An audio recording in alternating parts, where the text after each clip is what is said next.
días, Manelson, tío. Pasa, capitano. ¿Cómo Contra estamos, Alberto, jefe? trabajé muy bien, tío. Y tanto, A tío. gustísimo aquí, ¿no? Otro día más. Manito, tío, me he despertado esta mañana con una pregunta que me rondaba la cabeza. Joder, a ver. ¿Cómo surge este bello lugar en el que estamos, que se llama Granada? Eres un personajillo, Pedro. Yo me despierto De todos los Dios. días pensando en café, café, café. Yo como me despierto y me suena otra cosa que no sea café, no soy persona ese día. Pero bueno, me parece muy curioso. Pues mira, lo de Granada es un asunto curioso, porque es algo que pues, existió de casualidad gracias a un hombre que no sé si te suena, pero se llama Alamar. ¿Te suena algo de Alamar? Ni idea, porque además, si te soy sincero, yo siempre he escuchado de los reinos nazaríes, Claro. o reinos almorávides, Claro. o algo de ese estilo. Claro. Es que este hombre que era Alamar venía de una familia que se llamaba la familia de los Nasser. Esa gente venía de Arjona, nada menos. La familia de los Nasser venía de Arjona, ¿sabes? Pero para de Arjona. De Arjona, Pero tío. eso no es Jaén. Eso es Jaén, tío, eso es Jaén. Es que esa gente tendría... Pero por acá entonces no, lo tomaremos como válido. No, sí, olivo habría igualmente, sí, seguramente olivo habría. Pero vamos, que Granada la fundó un jiennense. Uno de para empezar. Jaén, tío, uno de Jaén. ¿Y este pavo cuándo nació? ¿De dónde viene y tal? Pues mira, Alamar, ese hombre nació en 1195, aproximadamente. 1195. En ese momento, no sé si lo sabes, si te acuerdas de cuando lo estudiaste en secundaria. Seguramente sí, seguramente sí. Este hombre nació en 1195, justo cuando aquí en Al-Ándalus gobernaban los almohades. Los almohades eran una dinastía africana que venía del norte de Marruecos, que había conquistado toda esa zona. Originalmente eran bereberes, pero se habían islamizado muy rápido. Y esa gente se había islamizado de manera muy radical y había conquistado no solo Marruecos, sino incluso Al-Ándalus, por la debilidad que tenía Al-Ándalus en ese momento. Vale. Entonces, en ese momento estaban, por así decirlo, muy bien posicionados, Pero los almohadas. Yo entiendo que cuando Granada surge, o sea, el reino de Castilla, de León y tal, ya estaría formado como lo hemos entendido siempre. ¿O estaban separados? O sea, a nivel nuestro, ¿los cristianos dónde estaban en ese momento? ¿Qué pasaba con ellos? Pues mira, estaban de lo que se puede... En ese momento se podría decir que estaban de casi prácticamente la frontera actual de Andalucía para arriba. Vale. Prácticamente como hoy. Y, y estaban divididos en diferentes reinos. Había son comunidades, pero en ese momento eran diferentes reinos, muchísimos. Si ahora tenemos un reino, nos peleamos, imagínate en ese momento que había... 7, 8. El de Navarra, en Aragón, en Castilla, en León y en Portugal. Todos son reinos independientes cristianos. Daba cera por aquí abajo, Joder. eran los de Castilla, ¿no? Daba cera el de Castilla y pulía cera el de León. O sea, nos daba uno y nos daba otro. Pulir cera, ¿no? Nos daban todo el mundo en ese momento. Pero es verdad que se puede decir que el reino mejor posicionado para avanzar hacia el sur se puede decir que era el de Castilla y también el de León. Que en ese momento eran dos reinos diferentes, ¿eh? Y estaban peleados con los almohades. Vale, entonces cuando él nota Alamar. Alamar, eso es, Alamar. Cuando el Alamar nace, ¿qué ocurre? O sea, ¿qué evento importante hay? Porque a mí me suena de la batalla de las Navas de Tolosa. Eso pero no es. sé si está por ahí o... Pues por ahí va la cosa, Federico. Venga. Como te he dicho eso, la batalla del Arco de 1195 lo que hizo es que lo asentó mucho el poder de los almohades, pero desde entonces fue en decadencia.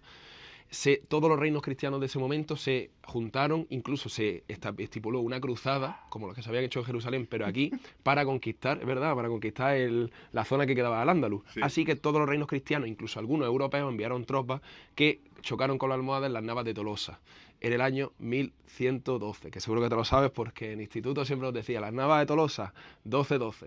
Para que nos acordáramos de eso. O sea, que básicamente me hace 6-7, 6-7, Claro, bro, tío. 1-2, bro, ¿no? Como el 6-7 de ahora, pero 1-2, 1-2. Claro, sí me acuerdo, decía Alfredo eso, 1-2, 1-2, Nava de Tolosa. Fue pionero, ¿eh?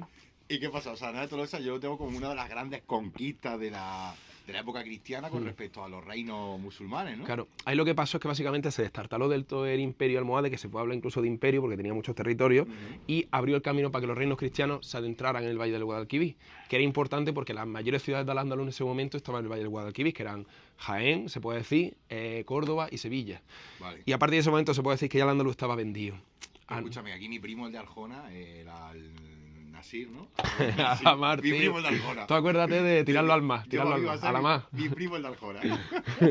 Mi primo el de Arjona, entonces, en este caso ni pinchaba ni cortaba nada, ¿no? Ese- Porque aquí había otro que gobernaba y que era el que movía el bacalao. Ese era, tío, como la canción esta de Don Omar, un bandido, básicamente, tío. Ese estaba ahí en la frontera y es verdad que era un señorzuelo, se puede decir, que tenía Sí. su territorio, tenía su influencia, sus tropas, pero no pasaba de ser un señor de Un la doble guerra más. ¿no? O sea, Sí, a título medio bajito Eso es. y tal, ¿no? En ese momento, pues, Sevilla era una ciudad importante en la cual estaba la residencia de los califas almohades, pero ya cuando se destartaló el Imperio Almohade ya empezaron a haber señores locales en Murcia, en Córdoba, en Almería, en Jaén, que reclamaron su parte del pastel. Y este hombre la reclamó en Arjona, O sea que los cristianos estaban 7 8 intentando ponerse de acuerdo y aquí para abajo había como 10, 12 que estaban intentando ponerse de acuerdo, ¿no? Aquí, vamos. Otros tantos, ¿no? Sí.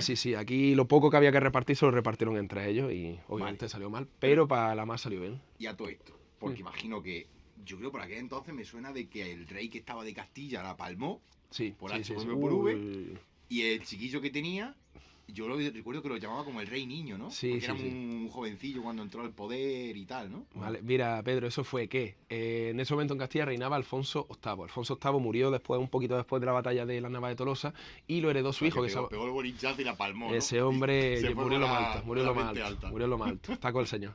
Y lo heredó el reino en su hijo Enrique I. Pero ¿qué pasa con Enrique I? Que tú te sabes cuando empezaron a morir misteriosamente miembros de la Gürtel, que de repente se murió la Rita Barberá, se murió el otro, el empresario. Pues fue algo parecido. De repente se murió. Iba por la calle y dijo, encima que hay una teja encima, ¿no? Eso es, dice que se le cayó una teja encima, pero vamos. Vaya usted a saber, ¿no? Eso, vamos, le metieron un fundinazo seguramente que lo dejaría pertrechado. Y entonces, tiene un accidente. Y cuando tiene el accidente, ¿qué pasa? Porque ¿a quién llegaría al poder? Pues en ese momento no había ningún heredero natural, así que el reino se lo queda a su hermana, Berenguela, que a día de hoy ponemos nombres raros, pero Berenguela se lleva la palma. Un nombre que se está perdiendo. Ya sabes, tu próximo chiquilla. Berenguela segunda, sí. Total, que esta Berenguela, lo importante es que estaba casada con el rey de León, que decimos que era un reino independiente, que también se llama Alfonso, para que esto parece un sí, trivial. Como Antonio ahora, ¿no? En vez de Antonio, ayer Alfonso. Antonio José, José Antonio, en fin. Total, estaban casados. Y por lo tanto, el hijo que naciera de ambos, de Berenguela y de Alfonso IX, iba a heredar tanto Castilla como León. Y eso es lo que finalmente pasó con el hijo que se llamó Fernando III. Entonces, la muerte del rey niño por Berenguela, lo que hace es ya unificar los dos reinos. Y surge ya Castilla y León, ¿no? Surge lo que conocemos como Castilla y León, que no va a volver a separarse en toda la historia. Con el mismo escudo que hay ahora mismo y toda la historia. O sea, ya que aparecía su leoncico, sí. Y ya está el reino. Hombre, aún quedaban muchos reinos por unificarse: el de Aragón, el de Navarra, el de Granada y el de Portugal. Ah, no, que el de los portugueses se han salvado. Pero los demás sí cayeron en el saco, sí. Claro, entonces entiendo que con la unificación de todos los reinos se conseguirá mucho más poder militar, económico mucho y demás. Más, sí, claro, sí. Y aquí es cuando se enciende la bombilla de vamos a iniciar la reconquista del sur. Fernando III, además, es que eso, como tú dices, se vio grande, se vio... Era el santo, ¿no? Fernando III, el santo. Sí, luego te cuento más cosas sobre este personajillo. Fernando III, eso, se vio con poderío y avanzó hacia el sur. Y conquistando, muy poco a poco, claro, juntándose que los señores locales de Al-Ándalus que quedaban en ese momento estaban peleados entre ellos. Ahora hablaremos de los de Murcia, los de Córdoba, los de Sevilla. Este hombre aprovechó para ir conquistando poco a poco, que no fue de un día para otro, Jaén, Córdoba y Sevilla. Básicamente las ciudades que estaban en el... Las principales capitales que eran de los reinos el Almohade, musulmanes. Sí. Entonces, en ese momento fue, por así decirlo, un sálvese quien pueda. Fue el reyezuelo de estos señores musulmanes que pudiera aferrarse a un territorio y quedárselo de manera estable para él, pues vencería. Porque no hay unificación de los reinos musulmanes para hacer frente a las tropas cristianas, ¿no? O sea, cada uno está por libre y se defiende como buenamente vaya pudiendo. Pues yo me acuerdo, sí. ¿No te acuerdas de poco en pequeñillo cuando ponían la WWE? Sí, que había un formato que era que se metían 20 personas y se hinchaban a hostias dentro en la jaula. En la jaula, pues eso fue básicamente una jaula. Entonces, los más importantes, se puede decir que los que estaban en la jaula, los más importantes era el señor de Murcia, que se llamaba Ibn Hud, que creó una especie de dinastía que eran los judíes. Muy importante, y esa gente, los de Murcia, pudieron quedarse todo el sur peninsular, estuvieron a punto. Seríamos murcianos, si hubieran ganado esa gente. No, más que no, Fue el apogeo de Murcia, desde entonces ya los pobres... Ya fueron para abajo, ¿no? Bueno, se quedaron con la huerta y poco más. Sí. Pues eso, ese es el problema. Que para eso no lo hubiéramos... Da igual. En fin, que los judíos eran importantes. Da igual. También en la zona de Sevilla, de Niebla, por ahí también había señores importantes. Sí. Entre ellos el de Sevilla, también el de Córdoba, pero como fueron cayendo poco a poco, al final la lucha se puede decir que fue entre Alamar, que era señor de Arjona, que se trasladó a Jaén, su capital fue Jaén. O sea, también... que mi primo de Arjona se fue para Jaén. Cuando ya estaba la unificación de los reinos de Castilla y León realizada, ¿no? Se fue a la gran ciudad, vale. Sí, es como el que ahora se va a Madrid a buscar trabajo, pues fue algo parecido. Además, Arjona cayó al poco tiempo porque estaba muy limítrofe con el reino de Castilla y León, entonces tenía que caer. Resumiendo, se queda... Estaba el de Murcia, el de Jaén... Y el de Córdoba, el de Córdoba y el de Sevilla eran importantes, además iban oscilando entre uno y otro. Vale. De vez en cuando apoyaban a la Mar y de vez en cuando apoyaban a Ibn Hud. Entonces estaba ahí la cosa, ¿Qué es lo que pasa? Que ya Ibn Hud caería, pero luego te explico por qué, que fue también gracioso. Vale, entonces, ahora sí empieza como toda la parte de la reconquista de Mm. los cristianos y cuando se paran, porque me has dicho que Córdoba lo conquistan, Sí, sí, sí. Sevilla lo conquistan, Jaén, que además recuerdo que Jaén había como fue un asedio muy largo Sí, sí, sí, y sí. demás, ¿no? Sí, sí, sí. En particular los asedios de Sevilla y de Jaén fueron especialmente duros. El de Sevilla, claro, en ese momento hay que imaginar que Sevilla era una ciudad topoblada. Los almohades se habían encargado de edificarla, de construirla como una ciudad capitolina realmente importante, y Jaén también. De hecho, la idea de Fernando III era avanzar del tirón para abajo y comerse ya Granada, Jaén, Almería. Pero ¿qué pasa? Que ahí Alamar estuvo rápido. Claro, porque, vamos a ver, si a mí me asedian Jaén, Claro. ¿Alamar estaba dentro de Jaén cuando fue asediada o se piró? En ese momento, Alamar, ya en los años 30 del siglo XIII, o sea, No 1220... 1930, ¿no? No, El siglo XIII. hace bastante más. No había iPhone en esa época, aunque el 17 Pro Max aún no existía. No quedó no registrado. Ese hombre ya había estado avispado y en los años 30 del siglo XIII había empezado a construir la capital de Granada. En ese momento aún tenía gran parte de su séquito en Jaén, pero ya Granada estaba claro que podía ser por su posición estratégica. Porque... Y el bicho ese entonces que tenemos detrás. Eso es, eso es. Yo creo que cuando la Alamar se dio cuenta que aquí había más cuesta que otra cosa y que aquí un cristiano, si podía evitarlo, no ponía un pie, pues dijo, mira, aquí va a ser mi capital. Por eso construyó la Alhambra, que inicialmente no iba a ser tanto un recinto del rey, un palacio del rey, como un recinto militar, que era lo primero que se construyó fue la parte militar, e intentó parapetarse y asegurarse en Granada, porque él sabía que Arjona y Jaén iban a caer segurísimo. Claro, Él lo entre sabía. que Arjona y Jaén van cayendo, empezaron como una estrategia de tierra quemada, creo que es Así lo que es, se llama, sí ¿no? es, sí es, sí es, Que sí es. eso es básicamente que yo voy para el campo, le prendo fuego y todo lo que haya de comida, de tal, no sé qué, no la tiene ni el enemigo ni la tengo yo, ¿no? Sí, O sea, sí, como sí. que se empieza a delimitar una frontera, ¿no? Entiendo, por la tierra quemada. Así es, claro, en ese momento la economía es que va básicamente de agricultura. Allí no tenían turismo prácticamente como ahora, ¿sabes? Que no estaban tan jodidos como ahora, que no tenían aquí a los daneses y a los alemanes Vale. comprando casas. Y entonces, Jaén está asediada. Sí. Está ya mi primo el de Arjona, que De es... Arjona. Alamar, tío. Tú piensas en tirar la red Yo a la mi mar. primo de Arjona, tío. Pues ya El está. que ha fundado Granada se Pues me ha ya quedado está. con mi primo de Arjona. El primico, sí. Tu cousin. Total, entonces este hombre cuando ve que Jaén va cayendo, entiendo que se le empieza a encender la bombilla, ¿no? A decir, coño, algo tengo que hacer Sí, sí, sí, para sí. conseguir paralizar esto con intención de reconstruirme militarmente, Eso es. económicamente y demás. ¿Y qué hace? Eso es.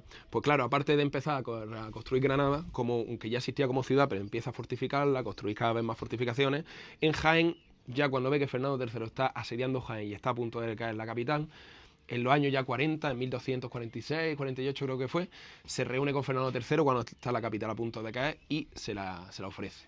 Le ofrece Pero Jaén... va de gratis, o sea, por la cara. No, no, Dice, no, toma, no. para ti, toma. No, esto no es... Claro, aquí Y nunca... gratis no hay nada nunca, ¿no? Gratis no hay nada, tío. Por mucho que haya bonos y eso, no hay nada gratis. Y básicamente lo que hizo fue...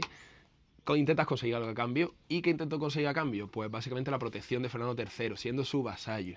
Se arrodilló, hincó rodillas, no con anillo, sino besándole la mano, y le dijo, quédate con Jaén si quieres, y al final Jaén tampoco, para lo Sí, que ha va a quedado, caer, para ¿sabes? cómo ha quedado la cosa en Jaén, pero déjame Granada, aparte de los territorios de Almería, de Málaga, los actuales territorios de esa zona, que son zonas montañesas que realmente aún no interesaban a demasiada gente, pues se los pudo quedar a la mar.